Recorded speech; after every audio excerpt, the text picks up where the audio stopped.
అమ్మా, నువ్వు మొత్తం అన్నం తినేటప్పుడు నీకు తోడబుట్టిన చెల్లి ఉంటుంది కదా, నీకు తోడబుట్టిన అన్న ఉంటాడు కదా, మొత్తం అన్నం తినే ముందు ఒకసారి వాళ్ళని గుర్తుకు తెచ్చుకో. వాళ్ళు తిన్నారో లేదో. నేను కనీ పెంచిన అమ్మ ఉంది కదా, నేను కనీ పెంచి 25 సంవత్సరాలు పోషించి ఒక అయ్య చేతిలో పెట్టిన తండ్రి ఉన్నాడు కదా.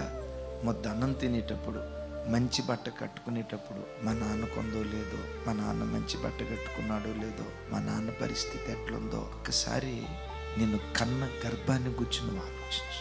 నేను కట్టుకున్నా, నేను సుఖంగా ఉన్నా, నో నో నో నో. మంచి క్రైస్తవుడికి ఉండే లక్షణం కాదు.